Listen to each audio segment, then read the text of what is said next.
இதெல்லாம் எப்படி சொல்லணுமா, நான் அதாவது என்னன்னா ஜபமாலியை கையில வச்சு எப்படி உருட்டி பண்ணாங்க அப்படிங்கிறத பற்றியும் போட்டிருப்பாங்க. இந்த நடுவிரல்ல 108 மணி உள்ள ஜபமாலியை கையில வச்சுக்கிட்டு நடுவிரல்ல வச்சுட்டு விட்டுட்டணும். நமசிவாயா சொல்லுங்க, சிவாய நம சொல்லுங்க, சரவண பவா சொல்லுங்க, ஓம் நமோ நாராயணா சொல்லுங்க, எதை வேணாலும் சொல்லுங்க. அவங்களுக்கு என்ன புரியுதோ அதை சொல்லுங்க.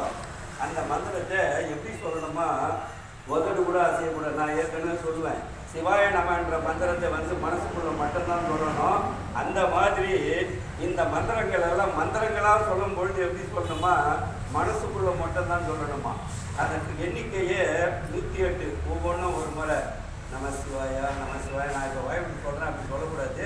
உள்ளுக்குள்ளவே சொல்லி மனசுக்குள்ள மட்டும் சொல்லணும். உதடு அசையக்கூடாது. 108 ஒரு முறை, அடுத்து ஒரு 108, இப்படி ஒரு 1008, 10,008, 1,08,000 சொல்லி ஒரு இடத்துல உட்கார்ந்து சொன்னீங்கன்னா நீங்கள் எதை நினைச்சு சொல்றீங்களோ அந்த காரியம் அப்படியே 100% நடக்கும். இந்த மந்திரத்தினுடைய உணவு சக்தி அது சத்தியமாக நடத்துவாங்க. மேல் பக்கம் தான் தலை, கீழே தலையோட மேல் பக்கம் தலை தான். அந்த மாதிரி அந்த சரவண பவா அப்படிங்கிற மந்திரத்தை சொன்னமாக என்ன பண்ணா, மகாலட்சுமியுடைய அருள் கிடைக்குமா, செல்வம் கிடைக்குமா. அடுத்து சரஸ்வதியினுடைய அருள் கிடைக்குமா.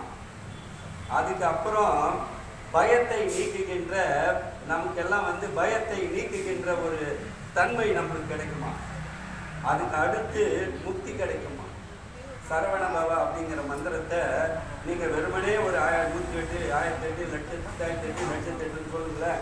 ஒரே இடமா உட்காரணும். உட்காந்து அதை இன்னைக்கு கொஞ்சம் நாளைக்கு கொஞ்சம் நாளைக்கு கொஞ்சம் சொல்லலாம். கொஞ்சம் சொல்லலாம். 108, 108 அது மாதிரி. அந்த மாதிரி மந்திரத்தை ஜபம் பண்ணும்பொழுது நாம் நினைக்கிற காரியங்கள்லாம் சித்தியாகும். எப்படின்னு சொன்னோமாக்கா, நம்ம உடம்புல 108 புள்ளிகள் இருக்குது. இந்த ஒரு முறை உருட்டின உடனே அந்த 108 புள்ளிகளும் உயிர் பெறுமா. நம்ம உடம்புல இருக்கிற புள்ளிகள், அந்த 108 புள்ளிகள் எப்படி உயிர் பெறும் அப்படிங்கிறதுக்கு முருகப்பெருமானுடைய அந்த 6 முகம் இருக்கு பாரு. 6 முகத்தில் எதை குறிக்குதுன்னு சொன்னோமாக்கா, நம்ம உடம்புல இருக்கிற 6 சக்கரங்களை குறிக்குதான். முருகப்பெருமானுடைய 6 முகம் வந்து உடம்புல இருக்கிற 6 சக்கரங்கள். 6 சக்கரங்கள் என்னன்னு யாருக்கா தெரியுங்களா? தெரியுமா? மூலாதாரம், சுவாதிஷ்டானம், மணிபூரகம், அநாதகம், விசுக்தி, ஆக்னை, பிரம்மரந்திரம் சொல்றது. அதை விடுவோம், இந்த 6 சொல்லுவோம். இப்போ 6 முகனை அருணிநாதர் பாடுறாரு. ஏது மயில் ஏறி விளையாடு முகம் ஒன்று. 7 மயில் ஏறி விளையாடுற முகம் எதுன்னு சொன்னோம்னாக்கா, பழனியில் போய் விளையாடுறாராம். கோச்சிங் போய் விளையாடுறாரு பழனியில். 7 மயில் ஏறி விளையாடு முகம் ஒன்று, ஈஸ்வருடன் ஞானமொழி முகம் ஒன்று. ஞானமொழி எங்கே பேசுறாரு? பால்மானியில் பேசுறாரு. ஈஸ்வருடன் ஞானமொழி பேசும் முகம் ஒன்று, கூறும் அடியார்கள் வினை தீர்த்த முகம் ஒன்றுனா. அடியார்களுக்கெல்லாம் என்னென்னலாம் தேவையோ அதெல்லாம் வந்து தீர்க்கிறாராம். அது ஒரு முகம். அது இந்த இடம் எங்க இருக்குன்னு சொன்னோம்னாக்கா, திருப்பரங்குன்றத்தில் இருக்குதான். ஈஸ்வருடன் ஞானமொழி பேசும் முகம் ஒன்று, கூறும் அடி ஆக்கல் வேலை தீர்த்த முகம் ஒன்று, குன்றுருவ வேல் வாங்கி நின்ற முகம் ஒன்று. குன்றுருவ வேல் வாங்கினா எல்லா இடத்திலும் குன்றிருக்கும் இடமெல்லாம் குமரன் இருக்கும் இடமா. அந்த மாதிரி இருக்கிற இடத்துல இப்போ எல்லாத்தையும் சொல்ல முடியாது இல்லையா. அதனால ஒன்னே மென்ஷன் பண்ணணும்னு சொல்லி திருத்தணிட்டாங்க. குன்றுருவ வேல் வாங்கி நின்ற முகம் ஒன்று, மாறுவ சூரரை அதைத்த முகம் ஒன்று. அது எந்த இடம்? திருச்செந்தூர். வள்ளியை மனம் புணர வந்த முகம் ஒன்று, வள்ளிமலை திருத்தணி. இது எத்தனை சொல்லுவார் அந்த இடத்துல? 6 முகமான பொருள் நீயருள் வேண்டும், ஆதி அருணாச்சலம் அமர்ந்த பெருமாறேன்னு அப்படின்னாரு. ஆனா 2000 ஆண்டுகளுக்கு முன்ன நக்கீரர் வந்து என்ன பண்றாரு, நான் ஏற்கனவே அந்த கதையை சொல்லியிருக்கேன். திருப்பரங்குன்றத்துல சரவண பொய்கையாண்ட உட்கார்ந்து காலையில சிவ பூஜை பண்றாரு. அப்போ ஒரு இலை, அரச மரத்தினுடைய இலை வந்து கீழே உழுது, அந்த சரவண பொய்கையில பாதி இலை உள்ள போது, பாதி இலை மேல நிற்குது. உள்ள இருக்கிற இலை பாதி இலை தண்ணியில நிறைஞ்ச இலை மீனா மாறுது, வெளியில இருக்கிற பாதி இலை பறவையா மாறுது. இவர் இப்படி இருக்கிறாரு, அவர் அப்படி இருக்கிறாரு. இவர் என்ன பண்றாரு, சிவபூஜை பண்ணாரு, கொஞ்சம் விட்டுட்டு அதை வேடிக்கை பார்த்தாரு பாரு. நேரம் ஒரு பூதம் வந்துட்டு இவரை தூக்கிட்டு போயிடுச்சு. நான் இதை ஏற்கனவே சொல்லியிருக்கிறேன். அந்த பூதத்துக்கு பேர் என்ன தெரியுமா? கற்கிமுகி. அது போய் வச்சுக்கிச்சு 999 பேரை பிடிச்சி அரிசி வச்சுக்கிட்டு வகையில் 1000 ஆள் வந்தால் தான் அதுக்கு பிரேக்ஃபாஸ்டா, காலை உணவு. கிட்டத்தட்ட பல வருஷமா ஆள் கிடைக்காம சுற்றி வருது. இவர் 1000 ஆளாக இவர் மாட்டிக்கணும்னு எல்லாமே போட்டோன்னா, அதை பாவி நாங்கள் நிம்மதியாக இருந்தோமே, எங்கள் வாழ்க்கையை கெடுத்தது ஏதாவது எல்லாரும் திட்டுறாங்க. இதில் யார் நக்கீராரு, அவர் ஏன் அங்கே போனார்னா இவங்களெல்லாம் காப்பாற்றுறதுக்காக முருகப்பெருமான் அனுப்புகிறார். அவர் சொல்கிறாரு, நீங்களாம் கவலைப்படாது, நான் ஆமான்னு கும்பராக இருப்பார், நான் முருகப்பெருமான்கிட்ட சொல்கிறேன், நம்மளெல்லாம் காப்பாற்றுவார். என்ன சொல்கிறாரு, 5 முகம் தோன்றில் 6 முகம் தோன்றும், வெஞ்சமரில் அஞ்சல் என வேள் தோன்றும், நெஞ்சில் ஒரு கால் நினைக்கின் 2 காலும் தோன்றும், முருகா முருகா என்று ஓதுவார் முன். நக்கீரர் பாடுறாரு இந்த பாட்டை. 11ஆம் முறையில் வரும் இது. அந்த மாதிரி நீங்களாம் கவலைப்படாதீங்க. முருகப்பெருமான் நம்மளை எல்லாருக்கும் வாழ்வு கொடுக்கறதுக்காக தான் என்ன இந்த இடத்துல மாற்றம் விட்டுருக்காரு, சிவபூஜையை நிறுத்திட்டு அப்படின்னு சொல்லி அற்புதமாக திருமுருகாற்று படைன்னு பாடுறாரு. அவர் தான் இதை வகுக்கிறாரு. முதல்ல திருப்பரங்குன்றத்தை பாடுறாரு, 2வது திரு ஆலவாய் என்கிற திருச்செந்தூரை பாடுறாரு, 3வது பழனியை பாடுறாரு, 4வது சுவாமி மலையை பாடுறாரு, 5வதாக திருத்தணியை பாடுறாரு, 6வதாக பழமுதிர் சோலையை பாடுறாரு. இதை 6 படைக்கு வகுத்தோர் யாரு? நக்கீரர் பெருமான் வகுத்தார் 2000 ஆண்டுகளுக்கு முன்னாடி.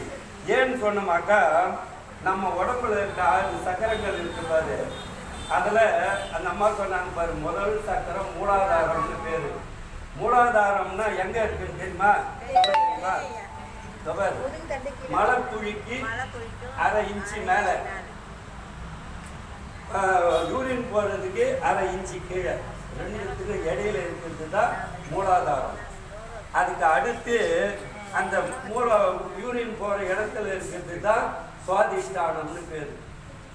அதுக்கு அடுத்து இந்த தொப்புளுக்கு நேராக இவ்வளவு இந்த தண்டுவடத்தில் இருக்குது, இதுக்கு நேராக பின்பக்கத்தில் தொப்புளுக்கு நேராக இருக்கிறதுக்கு பேர் மணிப்பூரகம்னு பேர். இதயத்துக்கு நேராக இருக்கிறதுக்கு அநாகதம்னு பேர். இந்த நெஞ்சி குழியில் இருக்கிறதுக்கு பேர் விசுத்தின்னு பேர். இந்த நெற்றி பொட்டில் இருக்கிறதுக்கு பேர் ஆஞ்சைன்னு பேர்.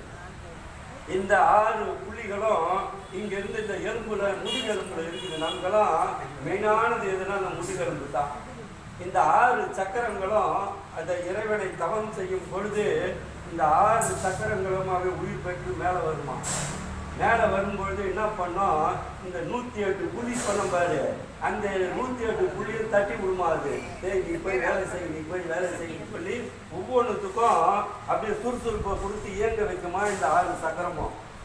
இந்த 6 சக்கரமும் இயங்க ஆரம்பிச்ச உடனே இந்த இடத்துல பாரு ஆஞ்சிட்டு, இதுக்கு மேலே என்ன பண்ணோம், சகசாரம்ட்டு ஒரு இடம் இருக்குங்க. இது 7வது புள்ளி. இதான் முனிவர்களுக்கும் சித்தர்களுக்கும் ஞானிகளுக்கும் ஜீவசமாதி ஆனாங்கன்னா இது ஓப்பன் ஆகி இதுலேருந்து ஆன்மா வெளியிருக்கும்.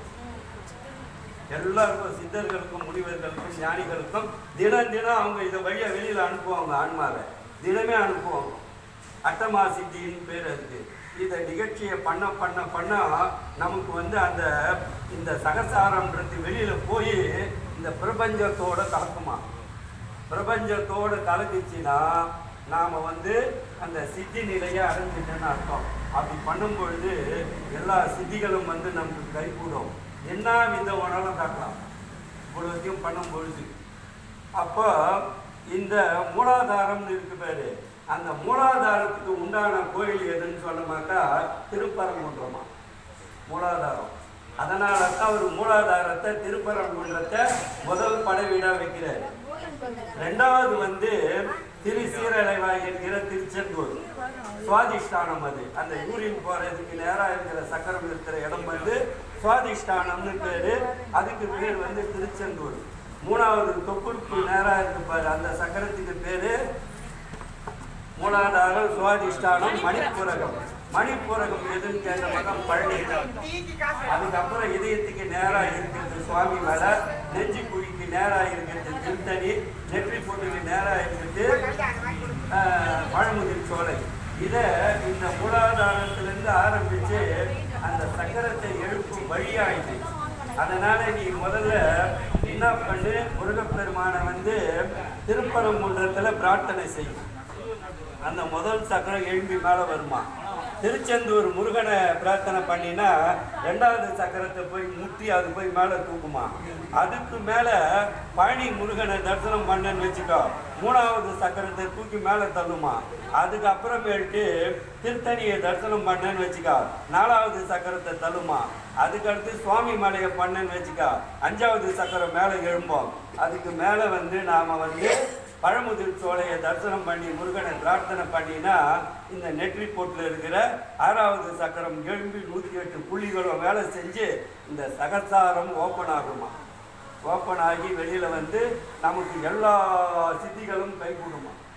இதை வந்து மனம் முருந்தி தவம் செய்து செய்து செய்து செய்து இந்த மந்திரங்களை சொல்லி உருவேற்றினா நம்மளுக்கு அந்த பாக்கியம் கிடைக்கும். நான் ஏற்கனவே ஒரு கதை சொன்னேன். ஒருத்தர் கண்ணை திறந்துன்னு தவம் பண்ணாருன்னு சொல்லிட்டு இந்த கதையை கேட்டீங்களா? கண்ணை திறந்துன்னு தவம் பண்ணுற நீ கேட்டீங்களா இல்லையா? டெய்லி கேட்குறீங்களா? அந்த மாதிரி அந்த 6 சக்கரங்களும் 108 புள்ளிகளை எழுப்பி அந்த சகசாரத்தை வெளியில கலந்து வச்சு நம்ம இந்த பிரபஞ்சத்தோட கலக்க வச்சோமா தான் அதெல்லாம் ஞானிகளும் சித்திகளும் செய்கிறது. சித்தர்கள்லாம்